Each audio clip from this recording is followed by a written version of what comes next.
ভারতের প্রতিরক্ষা সক্ষমতা আরও এক ধাপ এগিয়ে গেল। ভারতীয় সেনাবাহিনী ও ভারতীয় বায়ুসেনা এবার পাচ্ছে একাধিক উন্নত সম্পূর্ণ দেশীয় লেজার ভিত্তিক অ্যান্টি ড্রোন সিস্টেম, যা শত্রুর ড্রোন 2 কিলোমিটার দূর থেকেই গুড়িয়ে দিতে সক্ষম। এই ক্ষমতা আছে ডিআরডিওর integrated drone detection and integration system mark 2 থেকে। এই সিস্টেমে রয়েছে 10 কিলোওয়াট লেজার বিম, যা আগের সংস্করণের তুলনায় দ্বিগুণ দূরত্বের ড্রোন ধ্বংস করতে পারে। আগের ভার্সন যেখানে মাত্র 1 কিলোমিটার রেঞ্জ দিত, সেখানে এই নতুন সিস্টেমের রেঞ্জ 2 কিলোমিটার, অর্থাৎ দ্বিগুণ শক্তি দ্বিগুণ সুরক্ষা। এই প্রযুক্তির আপগ্রেডকে ঘিরে প্রতিরক্ষা মন্ত্রণালয় শিগগিরই আনুষ্ঠানিক অনুমোদন দিতে চলেছে। মূল লক্ষ্য ভারতের আকাশ সীমাকে আরো নিরাপদ করা, বিশেষ করে যখন পাকিস্তান অপারেশন সিন্দুর চলাকালে ব্যাপকভাবে ড্রোন ব্যবহার করেছিল। ভারতীয় সেনাবাহিনী বহু ড্রোন নষ্ট করতে সক্ষম হয়েছিল, কিন্তু ঘটনাটি দেখিয়েছিল বেশি ক্ষমতা সম্পন্ন অ্যান্টি ড্রোন অস্ত্রের এখনই প্রয়োজন। এই কারণে ভারত এবার নতুন প্রজন্মের লেজার সিস্টেম দ্রুত মোতায়েন করতে চায়। এখানেই শেষ নয়, ডিআরডিও ইতিমধ্যেই কাজ করছে আরো শক্তিশালী 30 কিলোওয়াট ডিরেক্ট এনার্জি ওয়েপন্স নিয়ে, যা রেঞ্জ হবে 5 কিলোমিটার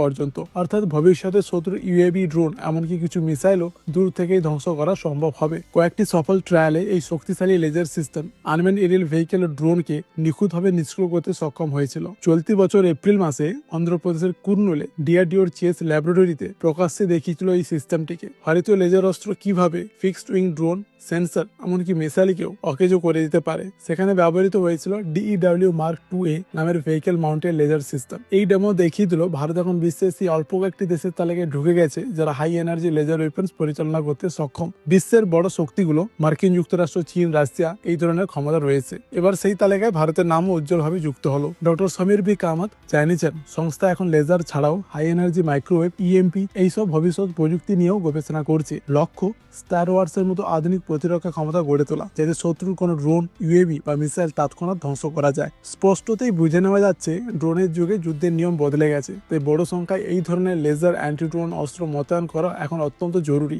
ভারত যদি এই সিস্টেমগুলোকে দ্রুত মাঠে নামাতে পারে, তবে আমাদের আকাশ সীমা আরো সুরক্ষিত হবে এবং ভবিষ্যতে কোনো সংঘাতে ভারত পাবে একটি স্পষ্ট প্রযুক্তিগত বাড়তি সুবিধা। এই নিয়ে আপনাদেরকে মতামত অবশ্যই কমেন্টে জানাবেন। জয় হিন্দ, জয় ভারত।